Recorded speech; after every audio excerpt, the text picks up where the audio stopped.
Hello, everyone, and welcome back to the Sanderlanche podcast.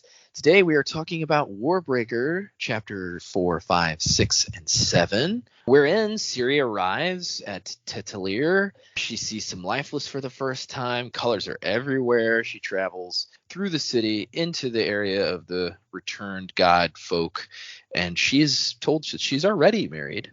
There's no ceremony, and that she is there only at the king's will. So that's great. Vasher watches Ciri arrive. He uses some cool magic to make something lower him down off the wall where he was watching her. He goes and has a discussion at a bar. His sword kills some more people because of course it does. And then we're back with Ciri, who's led into the palace. She's basically molested many times. Maybe a better word for that would be she's washed, bathed, stripped, embarrassed, all sorts of awful things happening to her. She lays down in the next chapter waiting for the God King to summon her for sexual intercourse. Don't we just love that? And then we're back with Lightsong and some politics be brewing. So that's what we're looking at this week. My name is Joe, and with me as always is Jamie, Jack, and Data. Yes, we're all here, so hang on to something, everyone. The Sanderlanche is about to begin. To emerge and to breathe anew, for a purpose so far from my own. And this world I've awoken to seems familiar but somehow unknown. And the branches of gold on the skyline reach out to the sweep of the stars. The beginnings and endings of lifetimes, a guidance of light from afar. Down, down, So yeah, it really is kind of almost entirely the Ciri show in these chapters. It's got a little bit of other people, but I don't think we have a single Vivenna sighting even. So what did you guys think of these 4 chapters?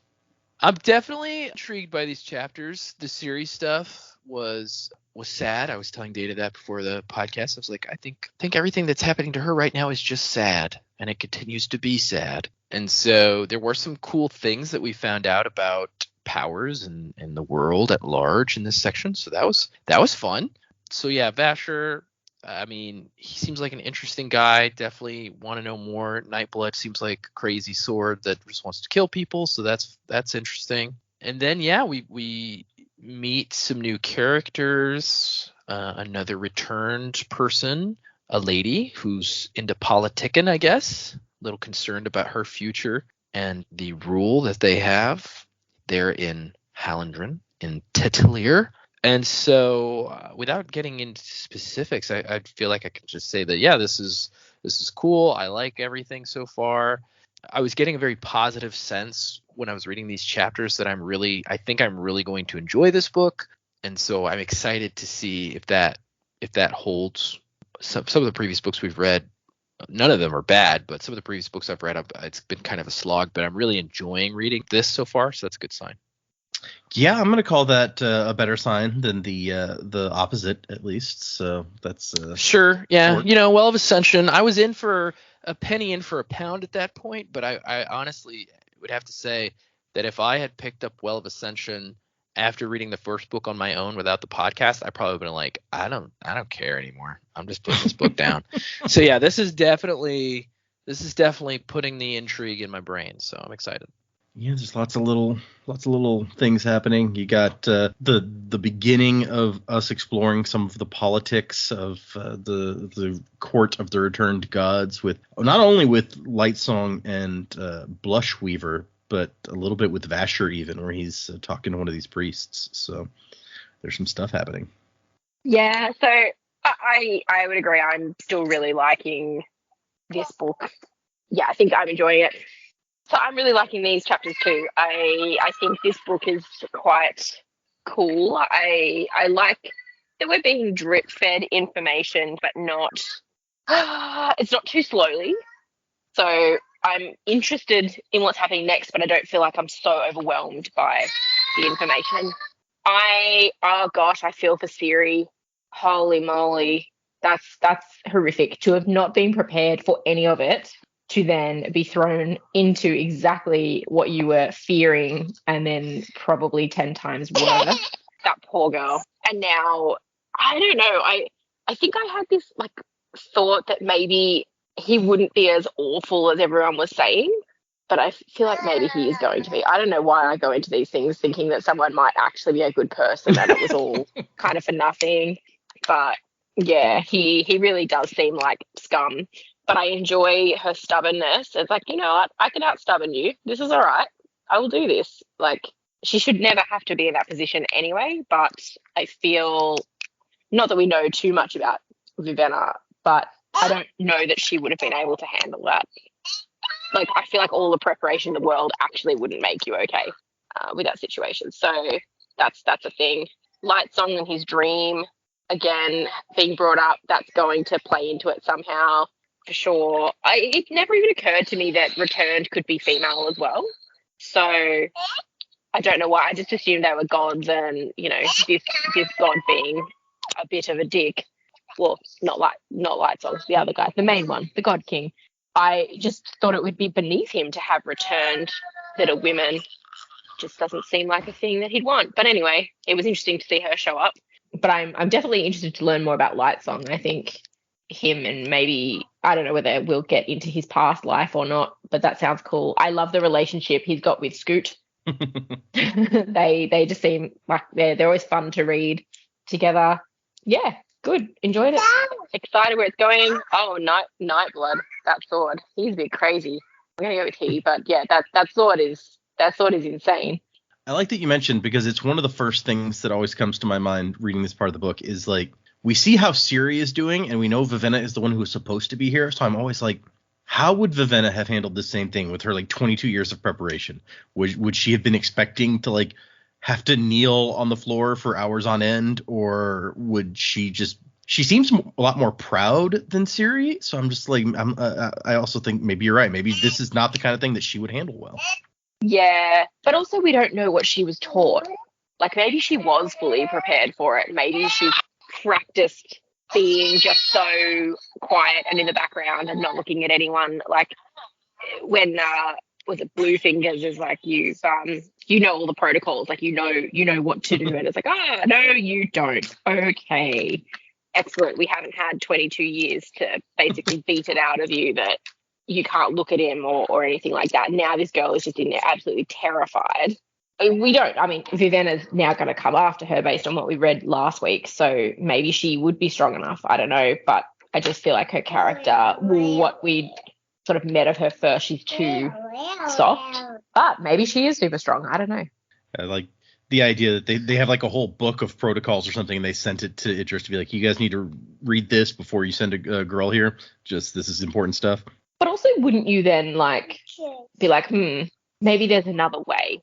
Maybe I don't have to serve up my daughter, either one of my daughters, to a complete monster. You would think that, and it's just, that's another one of the things, is like Ciri has such confidence in her dad in this chapter. It's like, oh, my dad wouldn't have sent me if he didn't think I was the best.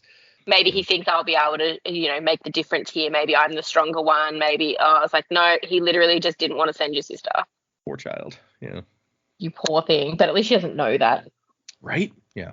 Yeah, this is fun chapters, getting into the meat of things. I think my favorite character at this point is the Sword, just because he's so far removed from anything else we've seen so far. So yeah, like he's a lot of fun. But yeah, poor Ciri and everything she's going through. Like, no control over anything. Told, you can't even talk to him or he will kill you. And that's what makes that is what makes me think Vivenna was not as prepared as she thinks she was, because she was like, oh, I can get him to get my husband to change his mind and he won't attack us. And it's like, you weren't going to even be allowed to talk to him. So yeah, let's not delve too deep into that. But yeah, just a horrific ordeal that Ciri went through, and is, I don't know. I hope this book isn't too much on like she just gets the humiliation line. I don't think it will, but man, it was just uncomfortable. And yeah, I really like I have no idea what Vash is up to, but I really like just watching him do his thing. Like the whole thing with like going down the wall on the ribbon. I was like, man, you are good at this. I want to know more. Where did you come from? How'd you get this finesse with these powers? Yeah, he is a mystery, right? Especially since other than Lightsong, who we intentionally are not allowed to know anything about his past. Like Vivenna, Ciri, we know all sorts of details about their entire history because it's not that complicated. But Vasher, he's just a big mystery. Yeah, brutal, and yeah, God only knows what's going on with this guy, and I can't wait to find out more. Yeah, Lightsong story. I'm like, yeah, this is all right. I do like his relationship with Scoot. I think Blushweaver is just kind of okay. You're the femme fatale for this book. I find mentally I'm drawing a lot of comparisons to Final Empire with this book. You know, you've got like the psychotic God King who we may not be seeing for a while because he's hidden in the shadows, and like I don't know, he might actually not even be there. You've got, you know, it's like, yeah, the femme fatale, like with Blushweaver, like, oh, so she's the Channel Ariel. Vasher has quite a few similarities to Kelsia. So yeah, I don't know. There are quite a few similarities to Final Empire. I'm just like coming up with as I read, and it's like, all right. So I'd be curious to see where the divergence happens for each of these characters. It only occurred to me while you were talking about it, but the God King sitting in the shadows and stuff in that scene makes me think of True Lies. Yes, yeah, I can totally see that. And so now in my head he's Arnold Schwarzenegger. So. Okay, all right, let's actually, before we get into it, there's one thing I want to hit off the top so that everyone knows, and also so I don't forget when we get to the end. Next week, we are not going to have a new episode because Joe is in a play, and I am going to see that play, and so that's 50% of us unavailable. And then the week after that, the plan is that we will do one without Joe because he will still be doing his play that week, but at least I will be here. And so for next week, no new episode, just letting you guys know off the top so that if anyone turns us off when we finish talking about the book and doesn't want to hear the rest, they won't miss this. So let's do this. Let's get into these chapters. So we start out chapter 4 with Ciri arriving at Talir, the capital of Halandren, and it is big and it is colorful, and there are 40,000 dudes just standing in brightly colored uniforms with spears raised, tassels flapping in the wind. She's like, okay, yeah, my people don't understand ostentatious. Like, flowers are not ostentatious. This is ostentatious. Even the city walls, which are these huge walls, she feels look more decorative than anything else. I feel like this poor girl is like, oh my God, we're not allowed to show any emotion. And this is why, like, this is so not the same thing. Yeah, right. It's like they're afraid if I pick flowers or if I get happy and am loud that we're going to turn into this. Really? And I don't think we knew much about Talir before now, but you find out that it's kind of like it's right on the edge of the Bright Sea, which is a large landlocked body of water, it says. And so the wall is kind of a semicircle because the city's right up against the sea. And then we meet Trelades, High Priest of His Immortal Majesty, Susabron the Grand. Ugh, this asshole. You will accept this token honor guard to guide you to the court of gods. It's not even a question. He's like, you're going to be taking this honor guard. Just do it. And so that's when one of the soldiers that is escorting her notices that these 40,000 soldiers are all lifeless. And we find out a little bit about the lifeless. They have gray skin, eyes, hair, all completely drained of color, leaving them with like this monochrome look. And so she thinks about how she always imagined, like she knew lifeless were like dead bodies that have been brought back to be useful. But she imagined them like skeletons, like zombies basically, with like the flesh falling from their bones or whatever. But no, they look almost like normal people except for the no color. And she's like, I have to marry one of these. And then we get a little, I think drab. I don't remember if we'd heard that term earlier, but she differentiates for us that lifeless are these like dead bodies that have been sort of returned to a useful state. We have returned, which is a different thing. And then we have drabs, which is a different thing again, which is a person who does not have any breath. Capital B breath. They can breathe. Right. And it even mentions like we had returned in Idris like one time. I wasn't allowed to see him, but I heard that he was perfectly able to interact with people and he didn't remember his family, and then he died after a week. So the first annotation that I want to touch on is it says, yes, there are returned in Idris. There are returned everywhere in this world that there are people. And this is where he says the name of the world is Nalthis, by the way. I'd like someday to do a sequel to Warbreaker, in part because I want to show off all the different ways people on Nalthis deal with the returned. They're treated in very strange ways in some places. For instance, just across the mountains, there's a kingdom where when someone dies in a way that might be heroic, the corpse is immediately purchased by a nobleman hoping to hit the jackpot and get a returned. And that's weird. It'll make more sense a little bit as we continue. But that is just such a random way. Like they're auctioning corpses off. It's interesting. I mean, some would see them as like a commodity, but then you'd have some which I imagine Idris would be like, well, that's basically your curse. Like they clearly let the guy die rather than giving him breath of someone else. Mm-hmm. So the different cultures and their different like ideals and morality and all that sort of stuff would be very interesting as to how they treat them differently. I think that would be really interesting to read. Yeah, agreed. I mean, how would we handle people just like randomly coming back to life? I don't even know. So yes, they go in through the door. There's cavalrymen also, and they don't appear to be lifeless, so they go with her. And she sees all the people coming to see her carriage, her procession.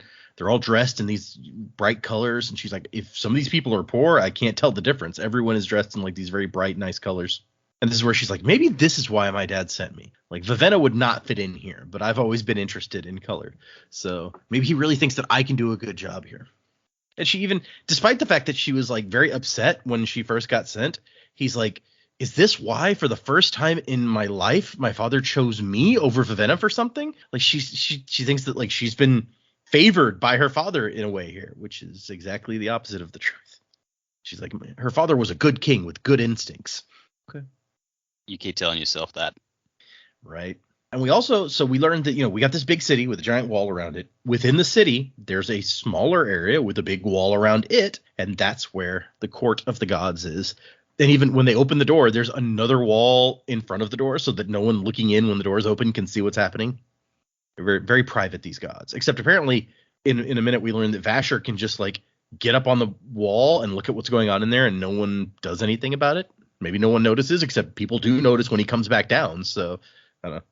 And so inside this giant walled courtyard, there are, I think it says several dozen enormous mansions, each one painted a distinct color. And then at the end is a pyramid made of giant step-like blocks, and it's all black. And so, of course, she's going for the giant black pyramid, not intimidating at all.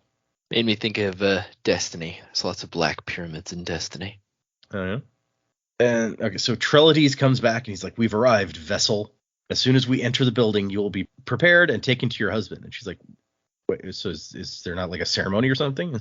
The God King does not need ceremonial justification. You became his wife the moment he desired it. Wow, all right then. She's like, I was hoping that maybe I could like see him before. The God King does not perform for your whims, woman.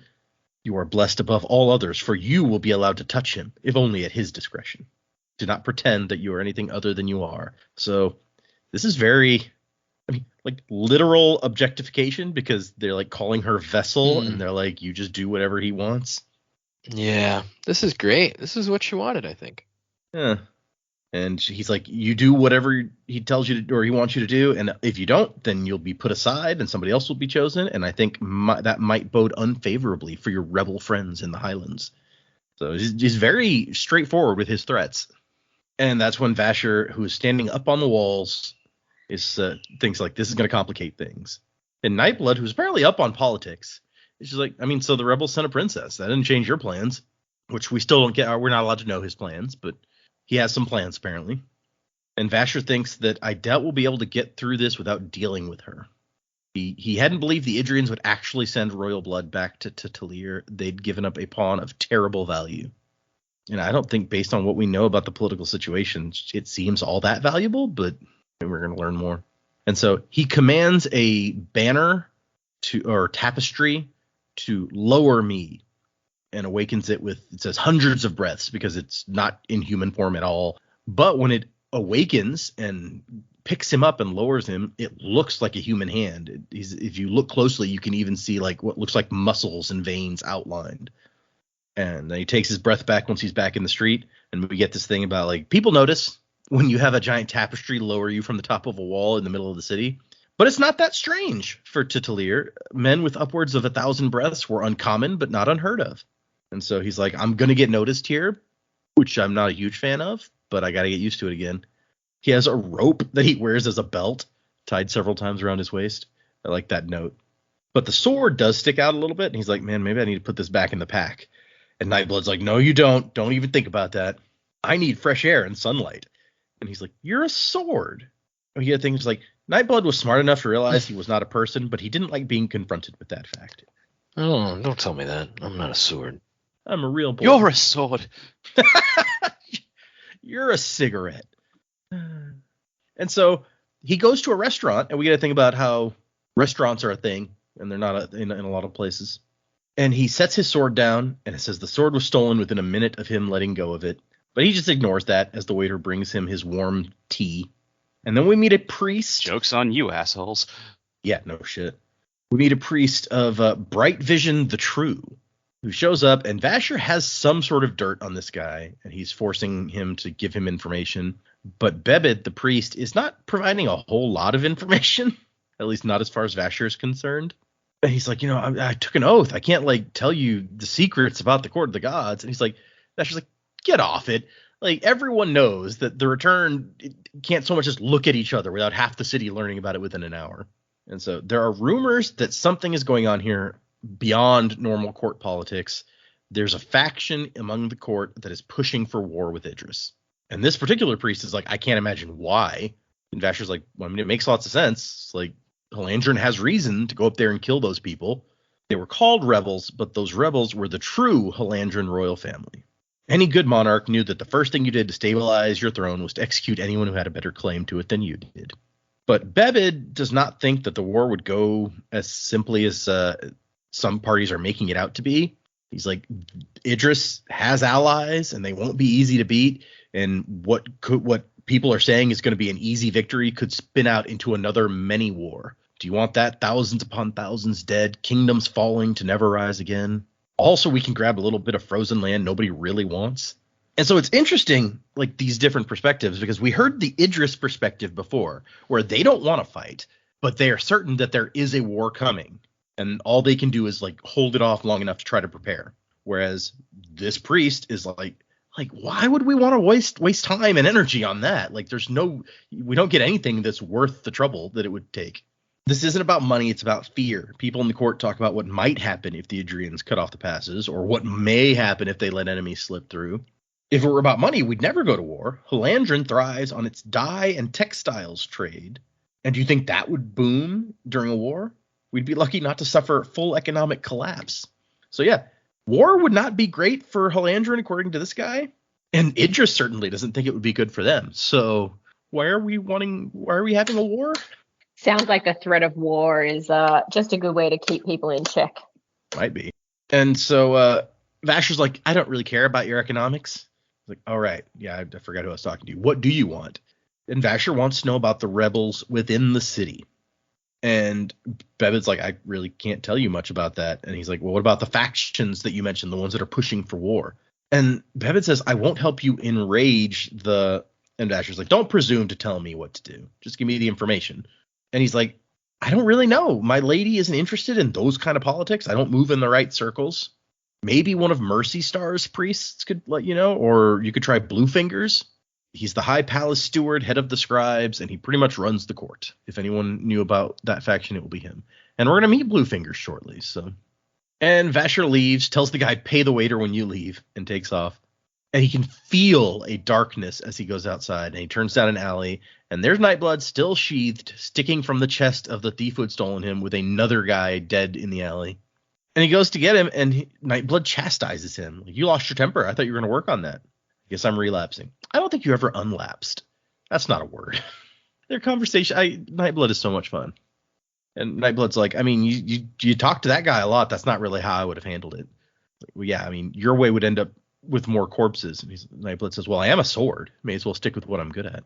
That's hilarious and disturbing, like deeply disturbing at the same time, that this thing has some sort of power to kill people. And he's just like, I mean, that's what I do, right? So it's all good. The feeling he's just going to be like, yeah, that's why you keep me around, dude. Let's not pretend otherwise. Maybe. It certainly would be easier to beat your enemies if you could, like, throw the sword at them and then leave and come back later and they're all dead. Wait, I'm a sword, not a boomerang.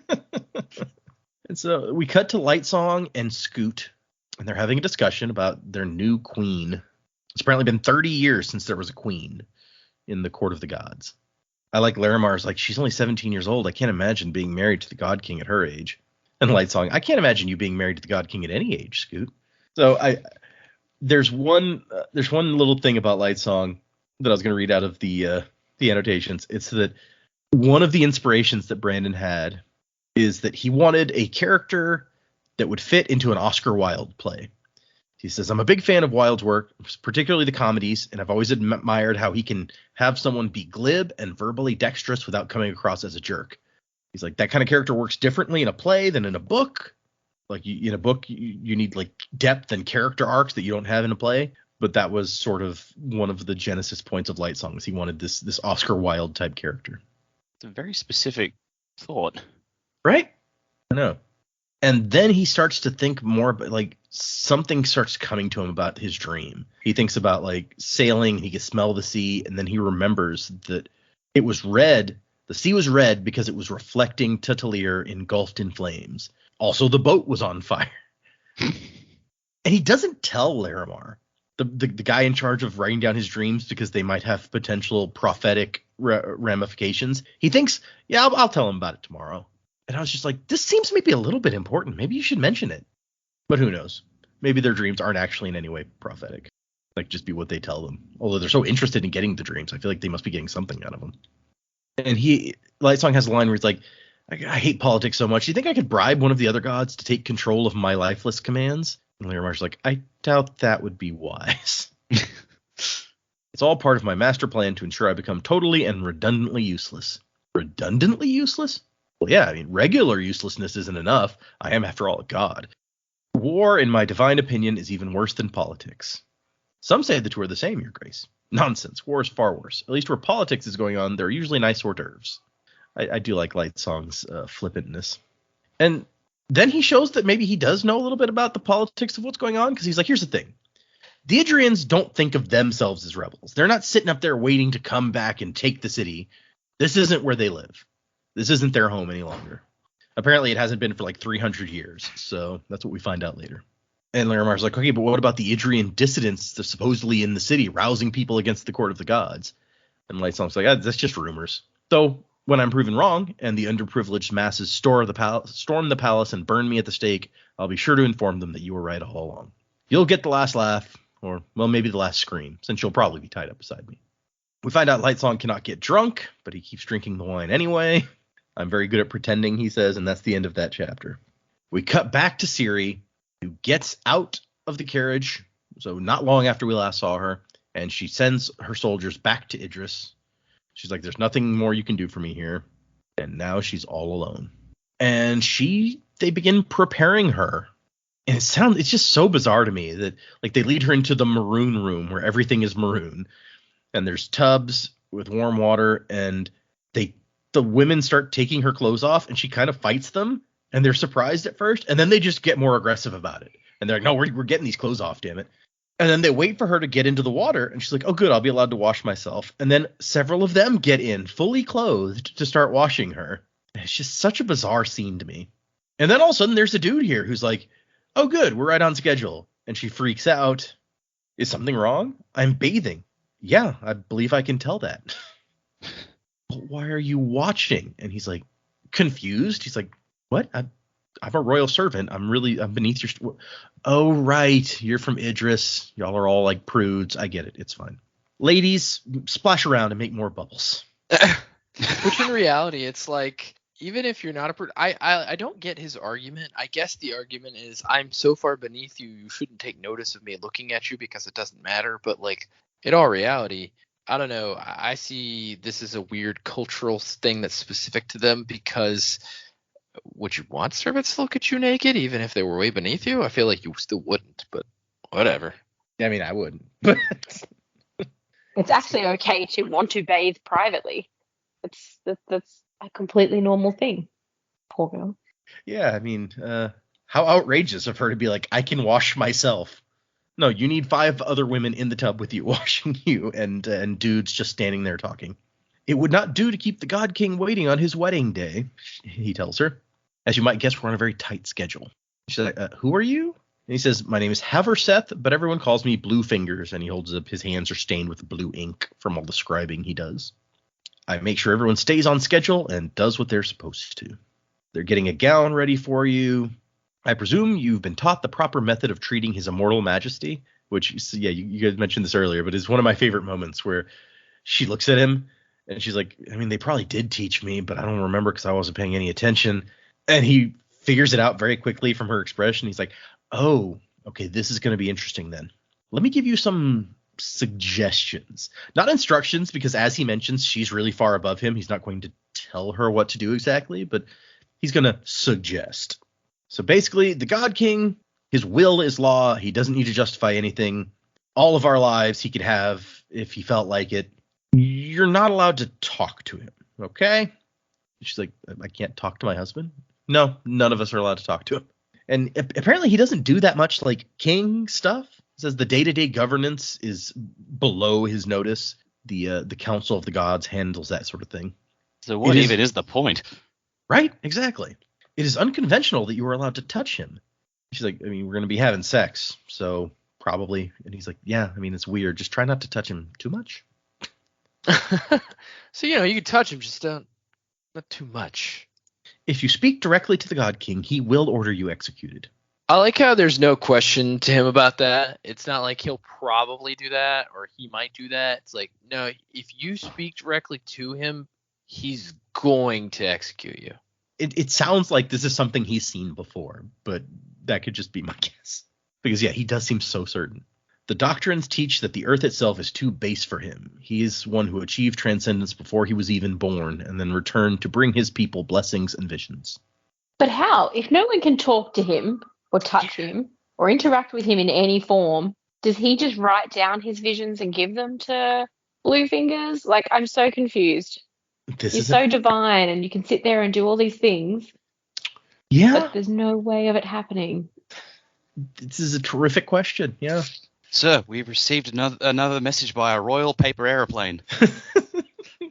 I love that. To imagine he just like sits there and when he thinks of something, he like writes it down and throws the paper airplane and like he just has a hole on the floor next to his desk and he just drops it through. No, he's like sitting in a window at a window at the very top of the pyramid and he throws it out the window and one of his priests has to run and get it.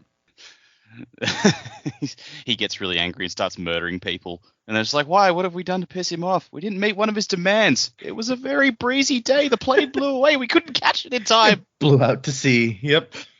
And so the women, the servants, aren't supposed to speak during their hours of service. Their duty is to be as useful as possible without being distracted. Which that reminds me a little bit of like her religion back there where you're not supposed to draw attention to yourself. So after they soap her up, she has to get into a tub of cooler water to wash the soap off, and then another tub of perfumed water.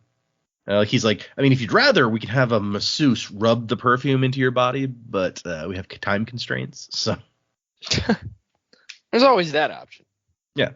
His Majesty is associated with no single hue. So the other gods all have like their color. Their mansion is that color. Their servants wear that color.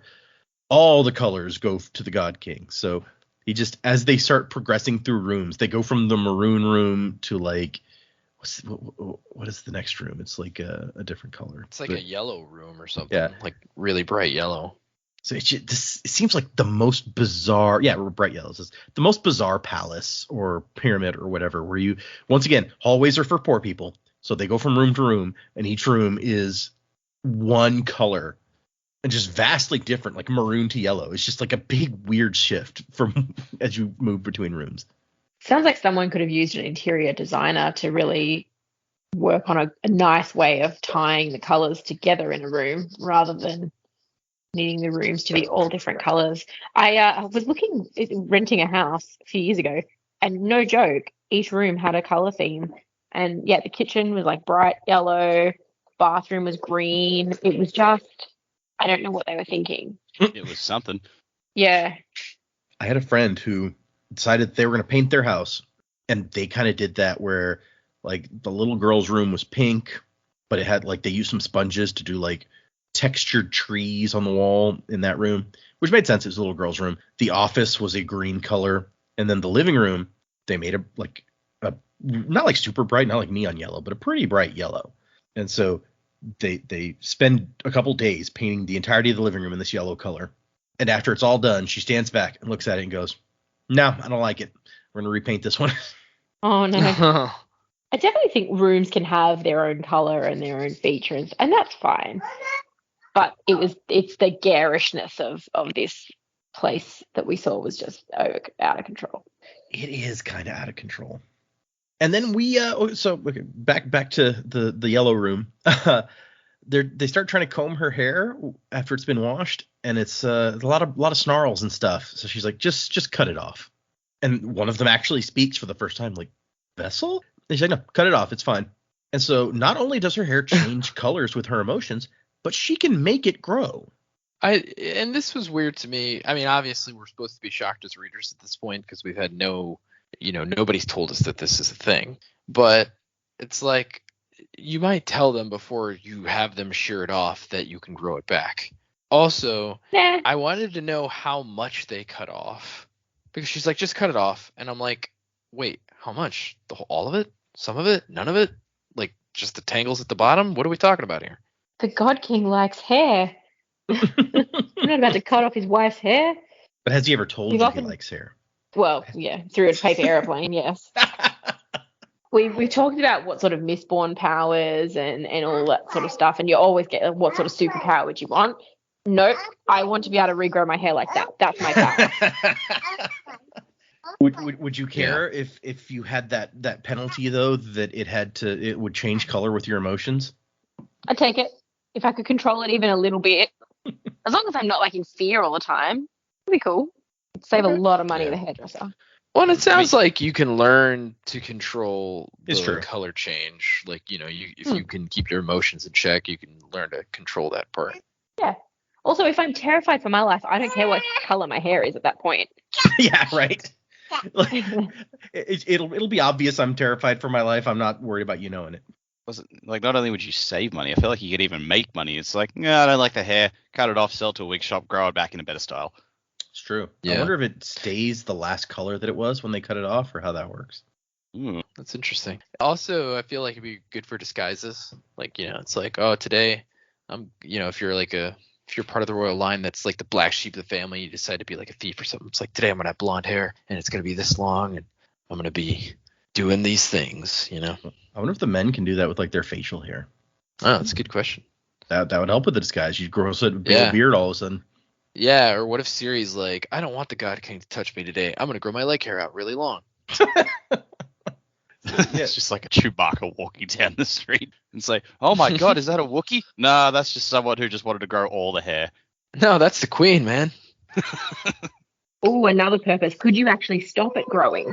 Because if I could also not grow my leg hair, that would be amazing. Well, lot of convenient possibilities there. Agreed. Yeah, I didn't have to shave all the time. I could just not grow it. That'd be great. That would be fantastic. But apparently in Halandrin, currently long hair is in style. In Idris, it's the custom to keep it bound up, I guess, so you don't draw attention to yourself. But here, letting your hair just go and flow is very popular with the women, especially the goddesses. And so she's tempted to keep her hair short just out of spite in retaliation for that. But she's like, no, fine. And so they start doing her nails and her hair and stuff. And she has to sit here and think, like, not how I imagined my wedding day. I definitely don't want to be married now. I want to be in the hills picking flowers and such. But at least she knows the physical requirements, thanks to Mab the cook for some candid discussions on that point. Oh, boy. She wanted to run, hide, flee as far as she could. Did all women feel this way, or was it only those who were being washed, primped, and sent to please a deity with the power to destroy nations? That would be a very select few on that list, I guess. Yeah. Okay, and so Bluefingers brings a healer to confirm that she has no STDs and that she is still a maiden. And he's like, yeah, I had a young healer scheduled, but because of your, sensitivities, I brought an older guy. I also I get terrifying. it based on, terrifying for sure. But based on like what he says later, I like how he's like, I'm pretty sure she's still a maiden. Yeah. And the doctor, he says, no, she's fine. Also, she has a very strong breath. And that's when she realizes, she looks closer and she can see the yellow around him is like pops, is more strong than the rest of the room. And she's like, he's an awakener. An awakener touched me. Oh, God. Like, I feel more naked now than when I was naked. This is, yeah. Is he going to try to steal my breath? I mean, she tried to breathe as shallowly as possible, just in case. Which just, even us, who we've only read 4 chapters of the book or whatever, we know that it doesn't work that way, that they have to give it to you willingly, that they were torturing a guy specifically because they can't just take it. So it just shows us how, like, kind of uninformed they are in Idris about how these things work. Yeah. Awakeners do not work that way. She's like, is the God King going to try to steal my breath? Probably not, at least not until I provide an heir. And so finally they come out and they have this gorgeous gown of blue and silver, which they put on, and she's going to just take off in like 5 minutes. But she sees it, like, I guess they've done like some makeup or something also, because it says that, she's seeing all these colors in her own face that she's never seen before, like her lips and her cheeks, and just everything is like the mysteriously dark eyes, the blue on her eyelids. She's like, I look amazing. Thank you. It sounds a little garish, honestly. The Their whole description. culture. Yeah. It's a lot of makeup. Yeah. And so, Homer, you've got it stuck on whore. You also you don't put red lips and blue eyeshadow together. It just that's a big faux pas. Yeah, those girls on YouTube doing those makeup tutorials are like, ugh. Okay, sorry. Like Bluefingers tells her, you are here to see to his needs, not mine, not your own, not our kingdom. You are here for him. So just don't offend him. What's going to happen is you're going to walk in, you're going to take off your dress and your underclothing, you're going to bow down, and you're going to wait there with your head touching the floor until he knocks on a post to tell you that he wishes you to approach. Just try not to touch him too much. And also, when you're done, the king's going to leave, and then you're supposed to take all the bed linens and burn them. No one else is allowed to touch them. Very specific. But okay. I do feel like all the times he's talking to her, it does seem like he knows she's got a rough deal, and like he's not like the other guy who was just treating her like shit. Mm-hmm. This guy's kind of like, he's trying to give her as much advice as he can so she will be okay by the end of it, while still, he's like, just like, look, I don't want you to get killed doing this. You got to do it, so I'm going to give you all the information I have to make sure it goes smoothly, because you shouldn't have to die. Yeah, it's probably in all our best interest that you not die. So let's. What gets me about it is just like, well, all of it. It's obviously all terrible. It's horrifying, yeah. But it's like, also, who wrote all these protocols? This guy has never had a queen before. Like, who came up with all of these things that she could and couldn't do? Well, they said they had a queen 30 years ago, so it might have been like the previous God King or something had a queen, or. Oh, I was under the impression that before they did not have this returned God King, that it was a different monarch with a completely different set of rules, and they weren't like returned rulers. But maybe I'm wrong. That's a good point. It may not have called. I got. Okay. Because technically, these people somehow, which Blushweaver mentions, it's like, why do we need an original royal family member from 300 years ago to legitimize the rule that we have right now? So that's a good point. Like this current king has never had a queen, apparently, and that I don't know how long this person has been king. It sounds like a long time, but anyway. Yeah, no, that's a fair point. So yeah, who's making this stuff up? Maybe it's that Trellides guy. He just comes up with all these great rules. Yeah, it reminds me of this SNL sketch where it's a gynecologist, and he's like the Queen of England's gynecologist, and he's retiring, and so he's prepping the new gynecologist on all the things he can and cannot do when examining the Queen of England. That's what it reminds me of. That is an interesting concept for a sketch. Wow. Okay. Yeah, it's Martin Short playing the retired gynecologist, so he's ridiculous. You can't be Martin Short and not be ridiculous. It's true. Like even in what's that thing that he did with Steve Martin recently? Only Murders in the Building. Only Murders in the Building. I was about to say he's in that, but they've done lots of stuff together. They have like a live show tour together right now. Oh really? That's cool. Interesting. I would see that. Is I that don't the even one we like Martin saw? Short that much. Not in real life, Dak, but was that the one we saw on like Netflix or something? That Or are was they a few touring years now? ago. Oh yeah, a bit of Martin and Short, I think is what that one's called. That's I think funny. I think that was like part of the live tour they did was that show, and then they've changed it as they've continued to tour. Okay. Yeah, right. Interesting. Okay. So we're in a room with black walls, a massive bed, sheets and covers of black to match the rest of the room. So this is the black room. That God King is a total goth. Yeah. And so Black like his soul, apparently. there's a big throne-like chair beside the bed, and it is occupied by a figure wearing black, bathed in darkness. He's watching her, eyes twinkling, unblinking in the firelight. How did you make the fire black? Right? Yeah. Also creepy, man. Why you gotta stare at me like that? Seriously. And this is where she's like, "Oh man, Vivenna should be doing this. I can't deal with this crap." And then she's like, "Am I taking too long to get undressed? Is he gonna kill me before I even start?" And so she does the thing where she's just like, she gets rid of all her clothes, she bows down onto the ground, puts her head on the floor, and just stays there. And time passes. A lot of time passes. And she has a lot of time to consider and reflect on what an asshole this guy is for making her lay here on the floor. It's like clearly some sort of power play where he wants to show her that she waits on his pleasure and not the other way around or whatever. She can feel those black eyes still watching her. Maybe this is a test. He wants to see how long I'll remain like I'm supposed to. Vivenna had training. Vivenna had poise and refinement. All I have is stubbornness. With time, she'd even broken down her father. He'd started letting her do as she pleased, if only to save his own sanity. It's like, I can't deal with it anymore. Just do whatever you want. And so we end her section with she continued to wait, naked in the light of the coals as the night wore on. And that's the last we see of Ciri for these chapters. So one interesting note from the annotations. Brandon says, one interesting thing to note is that my own wedding happened during the process of writing this book. I wrote this chapter before then, but I was engaged at the time. While working on the novel, I got to go through the entire progression of awkward moments of a wedding night myself. Yes, it was our first time by choice. I think that probably colored how I wrote Ciri's viewpoints throughout the entire book. So something to keep in mind as you're reading Ciri's viewpoints. Yes, that talk he did at Dragonsteel, where he talks about, yeah, like your books are informed by where you are at a certain point in your life. That tracks. Yep.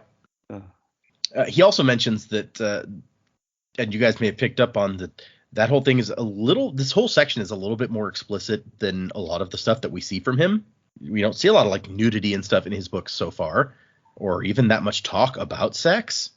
And so he's like, you could, if you were filming the scene, you could do it as like in PG or PG-13 or R, like just however you want to imagine it.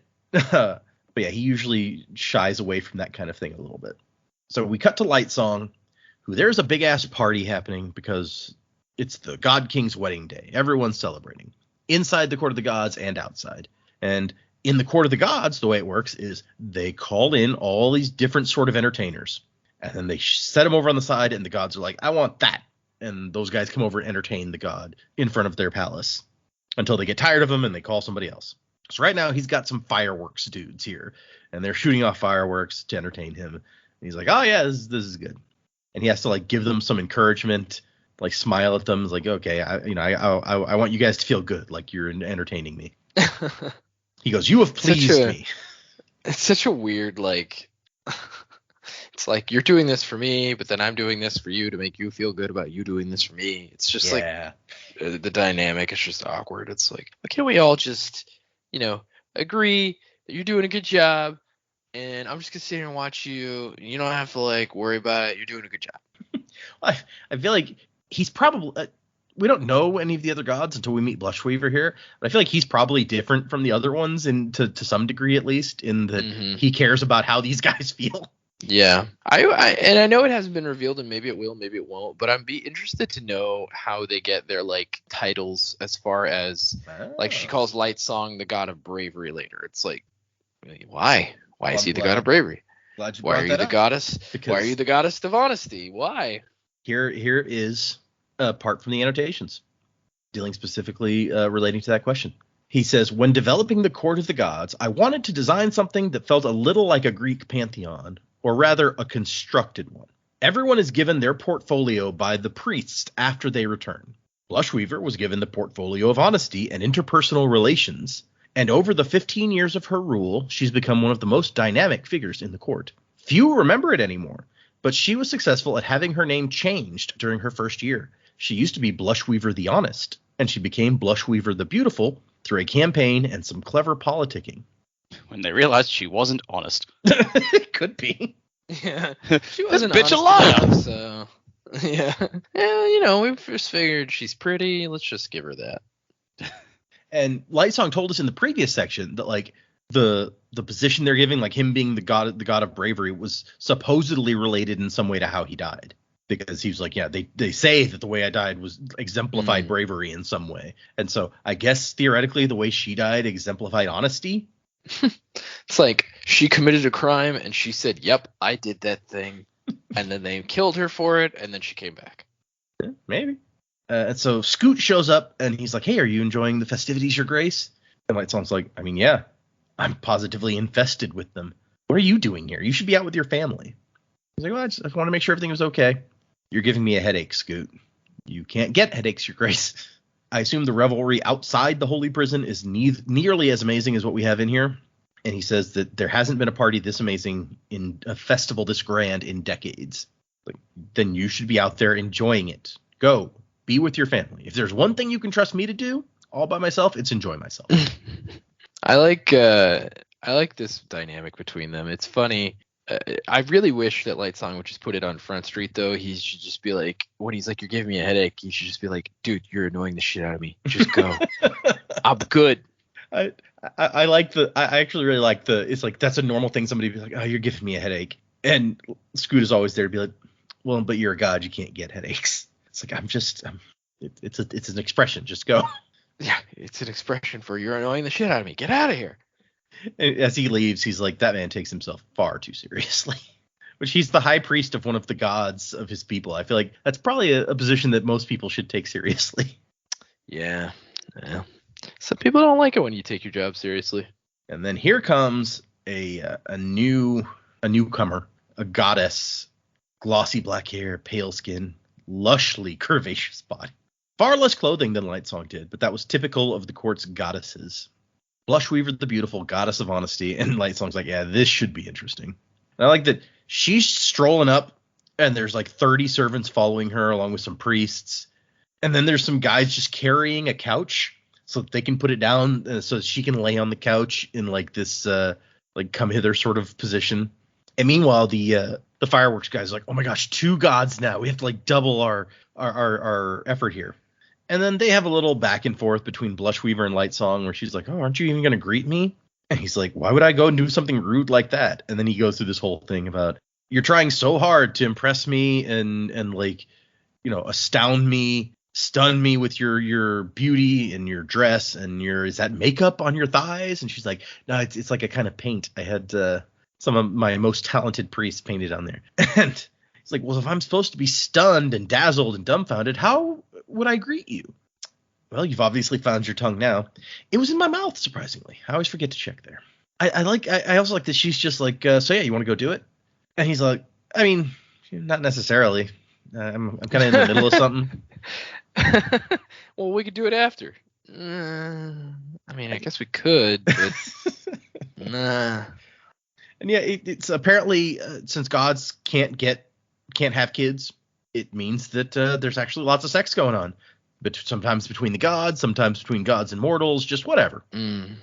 So, and this is where I got confused. I'm like, okay, if the gods can't have sex, or excuse me, if they can't have kids, does that mean the lady gods can't bear children, or that the male gods also can't make children? Because if that's the case, then how is this guy going to make an heir? The king.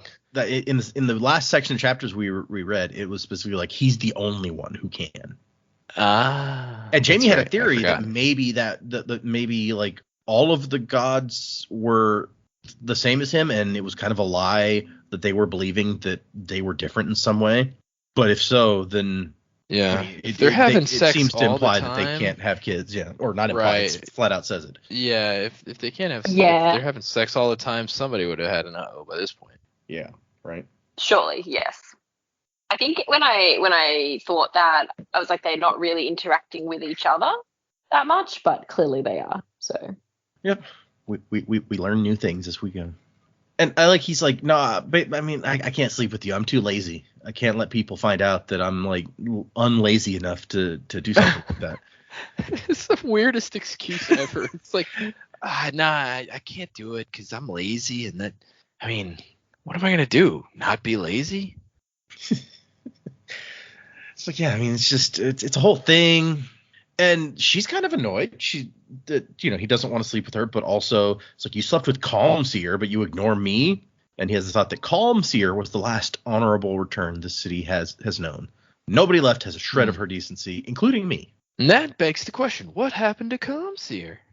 It does beg that question, right? We found out before now that there's, it's not always the same gods. Like back in Idris, he was like, yes, the newest crop of gods there are more unpredictable than their predecessors. So we cycle through these gods somehow. Don't know how yet. And so Lightsong notices that the fireworks are getting more and more extravagant, and he's like, maybe I should have them stop just so they have fireworks left in case one of the other gods wants them. But the reason that Blushweaver is here is that she wants to talk about politics. He's like, oh man, I don't want to talk about politics. She is one of the people who is in favor of war, and she feels that this whole thing with the queen is not, it does not bode well. We haven't had a queen of the royal line. Like Lightsong says, we've had queens before, and she says not of the royal line, at least not since the days of Khaled the Usurper. Khaled is the one who started the Many War. He used his knowledge of biochromatic breath to create a vast army of lifeless and seize power in Helandrin, shattered the kingdom, and drove the royals into the highlands. Yeah, if Ciri's ancestors were driven into the highlands by an awakener, you can see why maybe they don't like those kinds of people. Right? Yeah. Of the returned, only the God King can engender children, and they are always stillborn. And Blushweaver's like, well, yeah, but what if she has a kid that's not?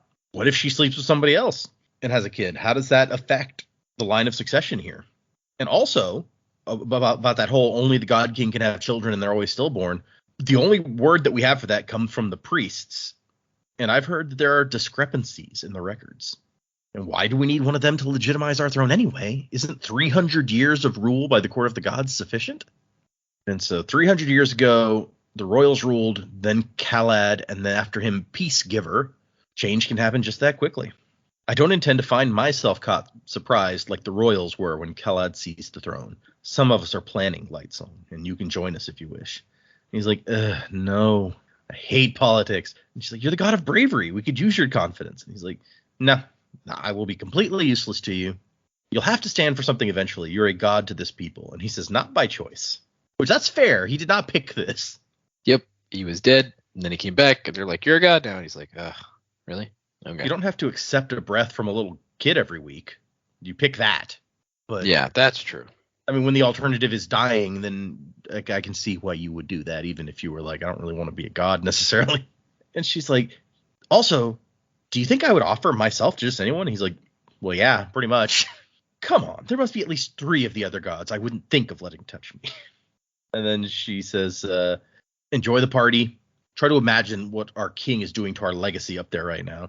Particularly if that imagining reminds you of what you just missed out on. This lady's kind of icky.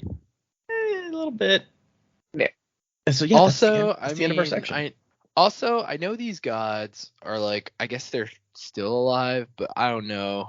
There's something about this whole thing that like rubs me the wrong way as far as like in what sense are they alive? And it's like now are like dead people having sex because they've been reanimated by magic. Like, I don't know, it just seems not great.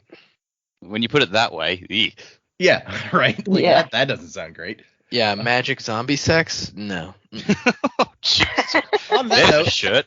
Yeah, let's move into predictions. What do you guys think? Where are we going now? We've gotten some little tastes of what Ciri's dealing with, of the politics between the kingdoms. That we've gotten kind of the other side of that perspective. So what do you guys think? What's going to happen? Well, first of all, the shirt title should be "Just Say No to Magic Zombie Sex." Hey, so what do I got? Let's see. I don't know what's going on with the light song and the politics. I mean, that was kind of just introduced right there at the end. So, I mean, there's obviously still a lot of mystery surrounding these gods. My guess is maybe some of them quit being gods because they finally decide they're tired of taking children breath. I don't know. Maybe that has something to do with it. Maybe some of them give away their breath in order and like sacrifice themselves for some reason. Maybe that's another way that they could be destroyed.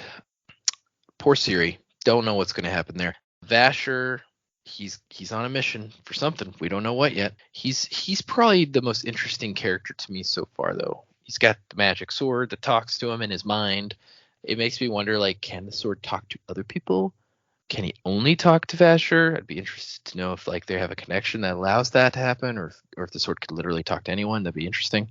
And then here's my goofy theory about the king. So they say, at least the priests are saying, that he had the right to be king because he's the most powerful returned because he was stillborn and then awoke, or not awoke, but whatever, returned. And so he's been a god since that time. Is that correct? Is that what they've intimated? Yeah, I think that's the implication. Yeah. So if the implication is that, I'm wondering, how do these returned people grow like into adults? And when do they stop growing? When do they stop aging? Like how does that work? But if it is true and they just grow to a some arbitrary age and then they stop growing and aging or whatever, or maybe that's how some of the return finally do die. They like get too old. But anyway, it doesn't sound like it. Sounds like they can live a really long time. Perhaps the king, because he basically was raised as the king from the time he was an infant, perhaps his education level is that of a small child, and he never developed past a certain point, which is why he's so apt to execute people when he gets annoyed with them. Perhaps the king has no idea how to have sex with Ciri and is confused and doesn't know what to do, so he's just sitting there being like, what do I do? That'd be interesting, kind of weird, kind of funny. If you're not allowed to talk to him, I guess how would you teach him? Right, like, exactly. anything? That's my point. Like, if nobody's allowed to say anything to him, and he doesn't really talk to people except to say kill that person, like, yeah, what is the depth of his education? Maybe he has special priests that are the only ones allowed to do those education. I don't know. But yeah, like what development level is this king at? That's what I'm wondering. It would be interesting if like this big bad king, which I kind of got the same sense that Jamie had mentioned before, that maybe he's not so bad, but maybe the only reason he is bad is because his education level is so low, and like maybe he will be like, look, you're my wife, right? I could confide in you. I don't know what the hell I'm doing. Can you help me? That'd be kind of fun, but I don't know if that'll actually be the case. But yeah, that's all I got this week. I think that'd be a weird turn for this book to take. I do like the idea that if like he's emotionally immature, then that's the kind of person who would be like, yeah, execute that guy for talking to me. Screw him. How dare he speak? Yeah. So no, I can see that.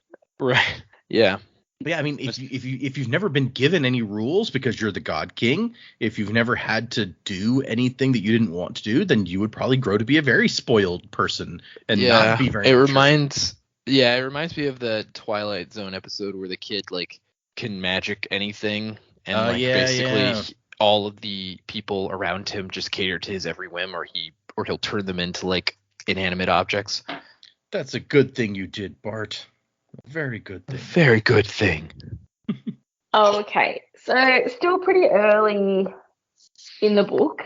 Still thinking that there's something going on with the gods that we're not. I don't think even they know the full story. I mean, obviously they don't know what happened to them before they returned, but about what they can and can't do and what they are and are not allowed to do. I know it all just seems a bit fishy to me. So I've been thinking about the dream, and I am wondering if it's like it really is a prophecy. It's not so much he's just having a dream and they're interested in figuring out what it means and interpreting it and stuff, but perhaps he's seeing like the end of their kingdom. I think Vivenna maybe is the girl that he's seeing. So he's sort of like, is this someone from my past life? Like, was I married? All that sort of stuff. But I think when he meets her, maybe that will be like the catalyst for something else to happen. Like he maybe give a bit more stock to his dream. Because as far as we're aware, she's still on her way. Mm-hmm. Don't know how long that'll take her to get there. But I assume, well, I'm thinking that we're going to have another segment of the dream, which will maybe then piece some things together. Also really interested that someone had painted whatever he was dreaming. So there's got to be a link there. I feel like Light Song's maybe going to get out a little bit more to do some investigating of something. I don't know. I'm not quite sure how it will fall apart yet, or fall apart, come together, the opposite of fall apart. I don't really know how that will go yet, but I'm thinking sort of along those lines. Yeah, the God King, I despise him at the moment, even though we haven't really met him, because it is all really horrific, despite whether he's a big overgrown man-child or whatever he is, monster, I don't know. I was really hoping that it wouldn't be as bad as what she was expecting it to be, but I feel like maybe he is going to be as bad as they're expecting, which is terrible. Yeah, that's probably all that I've really got at the moment. I'd be really interested to learn more about some of the other gods. I think it's a bit early to be making heavy-hitting predictions, but I don't think it's going to be long, probably before we get some more information. At first I thought Vasher was going to be like a good guy, but I don't know now. Nightblood's a bit of a rogue player there. Mm-hmm. I don't know what his objective is at the moment. So I think we need a little bit more information about him too to figure out what his game is. I can't tell whether he's friend or foe at the moment. I think it would be interesting if he wasn't a friend, but I don't know. I don't know when they'll end up coming together. That's a fair point. Yeah, and I guess the real question there actually is like a friend to or foe to who, because we establish here that like Ciri and Lightsong, who are two of our other main characters, they may not want the same things overall. Yeah. And who knows when Vivenna shows up, like what side of various things that she'll take. So yeah, it's not exactly as simple as your one side or the other. You know, your enemy of your enemy is not necessarily your friend either. So yeah, it'd be interesting to see how all the players come together. But yeah. What if Vasher's a good guy but Nightblood's a bad guy? That's a weird friendship. It is a weird friendship. Vasher strikes me so far as like an anti-hero type. Yeah. Maybe on the D&D board he's like chaotic neutral or something. I'm gonna go with that because I have no idea what you're talking about. I don't know what that meant, so yeah, sure, why not? Okay. Yeah, no, you've pulled out some of what I agree are kind of the central questions at this point. So definitely things to be interested in as we progress. So I feel like, yeah, I don't know how to read the God King. My initial thought was like, maybe like is there even a God King, or is there just a figurehead who like pretends to have all this power while like the small cadre of the returned gods sort of are the power behind the throne, and they just have a puppet. But I like Joe's idea that is actually just a stunted child mind sort of thing. I like that one more, honestly. I feel I want to make a prediction about Vasher. I think that he's ultimately responsible for putting the Halendrins in power. He had some sort of axe to grind with the Idrians, so he got rid of them, he led an insurrection against them, and now he's seeing what's actually happened with the Halendrins after they've taken over and realized, well, I fucked up. So now he's going to try and bring down their empire as a way of making up for that, I guess. That would make him really old. Yeah, but okay. Age doesn't seem to be it isn't always a factor in this you're universe. Not wrong. Yep, you're good point. Like you know, the two biggest magic systems we've seen, like in Elantris and Scadrial, have both had ways of extending your lifespan. So it's not a stretch to assume the magic system here can also do the same. Yeah, in fact, I think it mentions in this section that it was like a lot of people get to like the first heightening and they stop there, and it gives you like 10 extra years on your life or something. That's right, yeah. So, like, yeah, like some of the stuff Vasher has said, like, indicates like he's had the power, but he's lost it, or he's gained it back. Like when he killed Var in the prologue, like he's like, oh man, how did I ever live without this? So maybe he's just expended a whole bunch of his breaths and stuff to gain as much long life as he could, and it left him out of breath. And now he's just like, well, I need to get as much back because I got some fixing shit to do. So that's where I think that's going. The other prediction I had was for Nightblood. Okay. I think that I feel like just the fact that like Nightblood is a sword, but doesn't like to be reminded of that fact makes me think he wasn't always a sword. They have this whole thing about the returned and body and like like bodies coming back to life and everything. I think Nightblood's actually like sort of the opposite of that. He remembers his life before he was a human, but he was brought back in something went wrong and he came back in the sword instead. And so like his powers of killing people is stuff like that's how he manifests his breath now, that he can like his powers that he's like, because that's the only body left to him, and he just kills people because like, I'm a sword, what else am I gonna do? Like I can't do anything else. I don't have hands. So yeah, I think Nightblood is returned who something went horribly wrong and he wound up in a sword instead of a human body. Okay.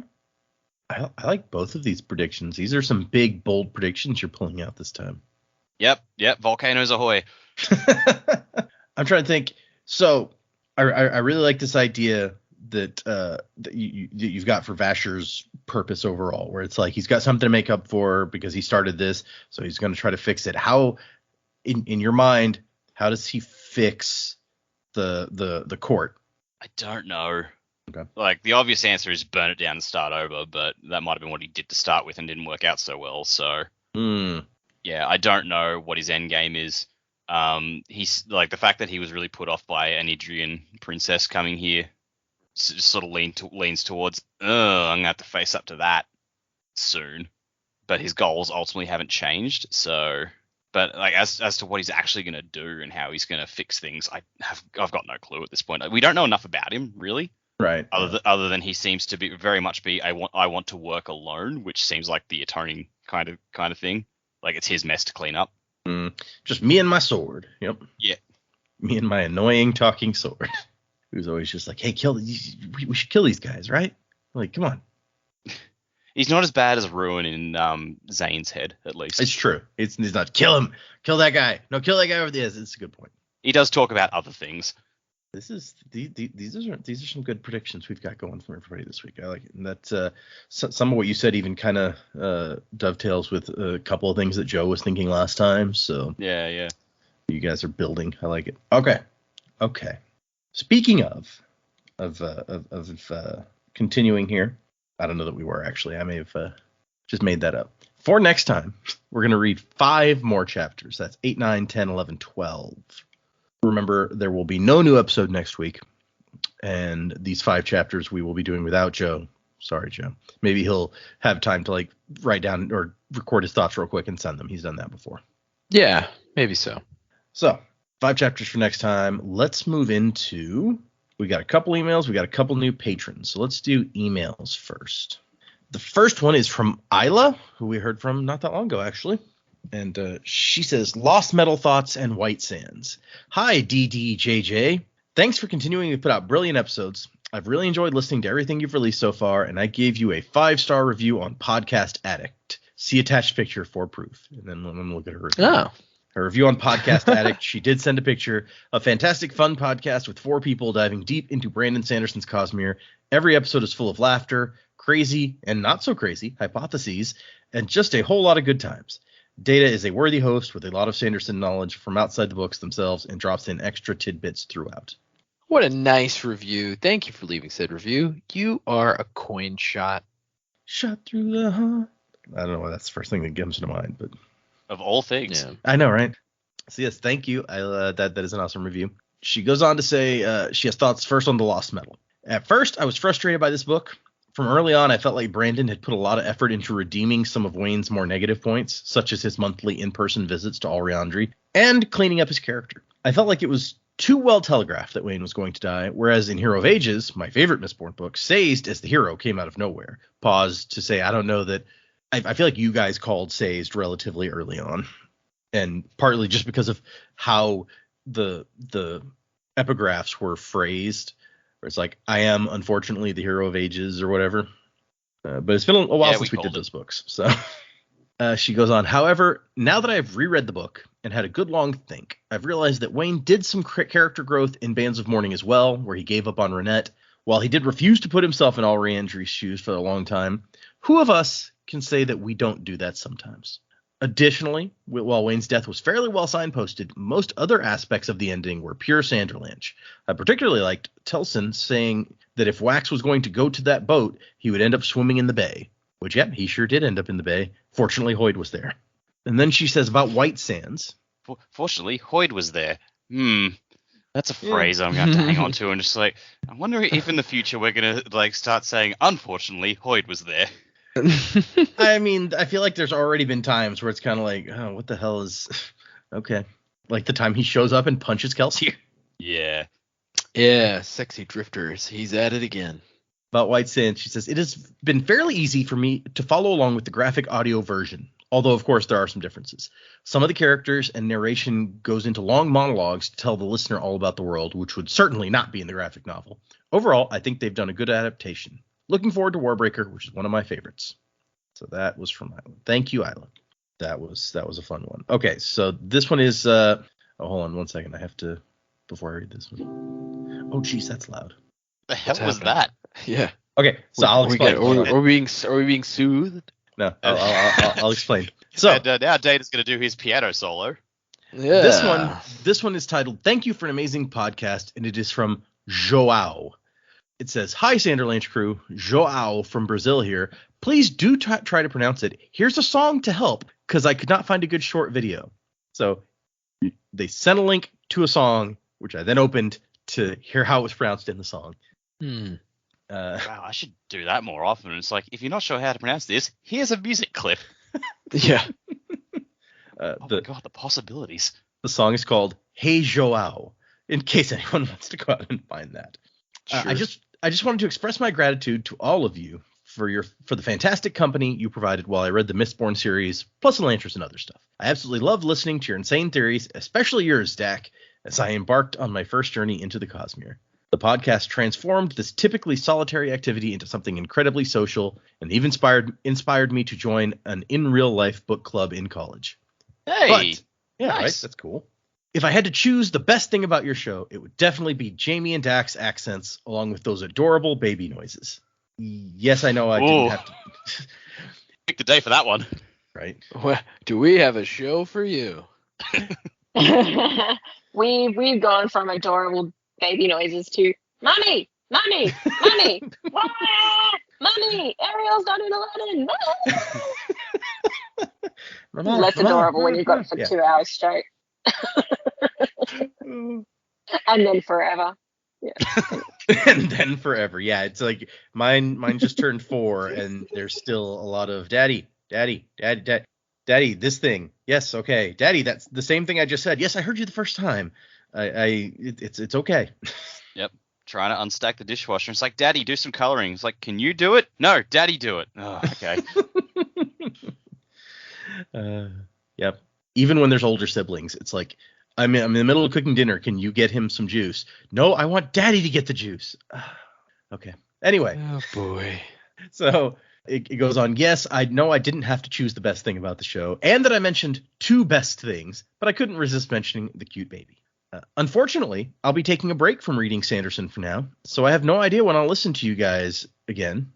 I need to finish the TMNT Ultimate Collection. Pause to be like, yes, I also have that, and I also have not gotten anywhere near finishing it, so I need to work on that. Yeah, it's a good one. And make the most out of my 3-month Kindle Unlimited subscription. I also have the other 4 Dune books to read after Messiah, along with finishing Hellboy and catching up on some college material. I like how the college stuff is at the end of all the others. Man, All this really my awesome reading list stuff, was- and also, schoolwork. So many books, so little time. I haven't started White Sand yet, so maybe you guys will finish Warbreaker by the time I return to the Cosmere. Anyway, I want to extend my gratitude once again for the effort you put into making this podcast. It has been a delight to listen to. P.S. I rated the show on Spotify. Hopefully that gets me into the Misting Crew, and they did include a 5-star clip from Spotify, which doesn't let you leave a review, just the rating. Right. Yeah, 5-star review. You done did it. It's fine. Since we gave out a coin shot, why don't you just be the opposite? You're a lurcher. Nice. So whenever eventually you do listen to this, Joao, there you go. It may be a while, but it's there for you. We also have 2 new patrons this week at they're both at the ska level. First is Jacqueline. Jacqueline, let me pull out my handy dandy fairing list. Ooh, Jacqueline, you will be a century. You store wakefulness. Nice. Well, that's a good one. Yeah. And then we have Sean. Sean, you'll be a subsumer. You store energy. There you go. Thank you guys for joining the Patreon. In fact, we're about to get into something. If you want to send us an email like Joao and Isla did, the address is thesanderlanche@gmail.com. You can find us on Instagram and Facebook and Patreon, where I'm in the middle of posting my first read-through of the Frugal Wizard's Handbook to Surviving Medieval England and my reactions as I read that. We will also, by the time this episode comes out, it should already be up on the Patreon. We will have put up the special production starring Joe and Dak of the Possum Hunters. So, I know it's been a long time coming, guys, and here it is. So at Joe's suggestion here, what we're going to do is give you guys a 30-second preview of the sort of thing that you'll be hearing in the Possum Hunters, which I think came out to like around 20 minutes, if I'm remembering correctly. Yeah, that was the goal, to make it about 20 minutes, and I think we pretty much nailed it. Yeah, I think it ended up really close to that. So here's a quick clip of that so that you can see if that's the kind of thing you're interested in and you want to join the Patreon, or you can be like, wow, I don't want to listen to that at all. And then you don't have to worry about the Patreon unless you want to hear me talk to myself for long periods of time, which I don't even want to do that. So, here you go. Well, Pa, what song should we sing for this job? We got about 12 critters, so I guess we can just use the old ska eating song. What do you think? Could do. That or one of the Colos drinking songs. Nah, ska eating it is. When you're right, son number 1. Well, I know a man with great big pearls. Biggest pearls in the world. A noble man with loved all ska girls. Yes, he loved them all with his great big pearls. Wow, what a great clip that was, Data. Yep. Yeah, that sure is a great clip that I haven't, at the point we're recording this, chosen what 30 seconds to use. Sure you did. We know what the clip just played. We're absolutely certain that was a clip that will definitely make you want to go listen. The Data and I made an intro for the show requesting your feedback on said Possum Hunters episode, because really we don't want to make this creative leap in the Patreon without getting good feedback. If you guys who are already Patreon subscribers, you go out and you listen to Possum Hunters, you're like, nah, it's not for me, I don't like this at all, please let us know. We don't want to keep making something that you guys who were so generous to support us don't want to hear. So yeah, that's I think that's all we got for today. Music by Miracle of Sound, 5 chapters for next time, which I will remind again, we will not have a new episode next week. It will be the week after that when you will hear the next 5 chapters, and then we may have to skip another one for next month. We're gonna have to talk about that because I'm gonna be gone at the end of June. Anyway, thanks everybody for listening. Thanks to all our supporters on the Patreon, everyone who's leaving us comments, sending emails. You guys are all awesome. If you're interested in joining the Discord, where lots of fun and sometimes disturbing conversations happen, feel free to head out to our website, and there is a link at the top to join the Discord. We recently added a not safe for work Cosmere discussion channel because Oh God, yeah, things were getting a little weird at times. So that's the kind of thing you can get if you join the Sanderlanche Discord. Beware. Take caution. 5 chapters week after next, and wasing to the time of next. Colo?